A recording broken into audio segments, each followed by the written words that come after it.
Naging makahulugan na ika sa 65 katuig nga founding anniversary ng Diocese ng Borongan. Nagkamayadahin recollection nga ginatendiran ninihin mga laiko, kapadian, reliyoso o reliyosa nga mga kabataan o mga representasyon ng iba-iba nga mga parokya ng diocese. Gintagan in importansya din ang recollection ng mga ginaagian ng mga nagtatrabaho para ang simbahan nga andoon ang panginlabot ang makagarahom. Durante naman ang misa, pasasalamat nga pinangunahan ni Bishop Crispin Varquez, ginbasa ang Circular 00725 ang synodal initiatives para ang implementasyon ng bugos sa Diocese ng Borongan. May dahil ni mga provisions para ang renewed clergy, accountable and collaborative church leadership, listening, discerning and accompanying church, inclusive and participative church, ng missionary church. Dida ito ang implementasyon, may ada evaluation duha ka beses sa usa ka tuig nga daiton siyahan katulo ka tuig ngan usa nala ka beses kada tuig han masunod pa nga mga tuig. Kasumpay ni nanawagan ang obispo hayang mga kapadian nga ipatuman ini nga mga inisyatibo nga may pastoral creativity, diligence and enthusiasm or kadasi kakasing-kasing binuligan ng Espiritu Santo. 5 naman nga mga kapadian han diocese ang gintagan hin pasidungog han ira dedikasyon ngan paghatag han ira kalugaringon pagserbihan dioceses han sing lokal nga simbahan ng dioceses san Borongan hin sobra 50 anyos. Ginkilala hira Monsignor Crescencio Hapson, Monsignor Alfredo Amistoso, Reverend Father Lesmie Afable, Reverend Father Roberto Picardal, and Reverend Father Jose Lugay. Samtang iginhatag naman gihapon an update han ginhimo nga bag-o nga priest home.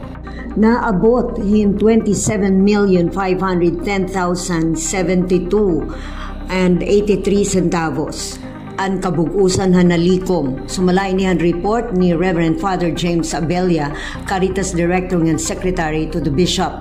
Ini nga nalikom nga pundo, tikang inihan iba-iba nga paagi. Makalikom hin pundo nga matapos na ang usahan dako nga mga proyekto ang diocese at bago nga priest home. Tikang nga adapt a room, inabot inihin 5,800,000. Give and win raffle contest, inabutin 3,422,600. Devotional boxes 40,280 pesos. Mission appeal nga iba pa nga mga donations inabutin 17,276,000. Ngan hakabugusan inabot na inihin sobra 27 milyon de pesos. Didan minsay ni Bishop Crispin Varquez durante ang selebrasyon ng ika-5 or 65 nga anibersaryo ng diocese. Nagkamera plano nga igbalhin ang priest home nga tuhan safe nga lugar nga diri binabaha.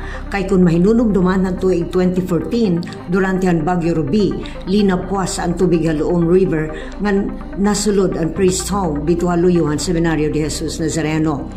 Hapag kaya na ang priest home nga bag-o dito na iniha Sitio Balatik, Barangay Balod, Siyudad ng Borongan. Iniinada nahin 75% na trabaho han tubigan builder sumalapahan report. Ini nga struktura labot la nga magiging okyanan han mga retired nga mga kapadian, may dihin ni haluag nga hall nga pwede gamiton hin mga katitiro kan diocese. Naghatag gihapon hin halipot nga pagampo para han donor han tuna nga gin tindugan han priest home. Hi Mr. Ron Riago nga tinalikod na han kinabuhi hanya na lang nga nakalabay nga mga adlaw. Asya ini ang naging kabugusan han mahinungdanon nga makahulugan nga pagsalinurog han ika-65 nga kahimugso han diocese han Borongan. Tinga Siyudad ng Borongan, Santa Quitorio, Eastern Summer News Service.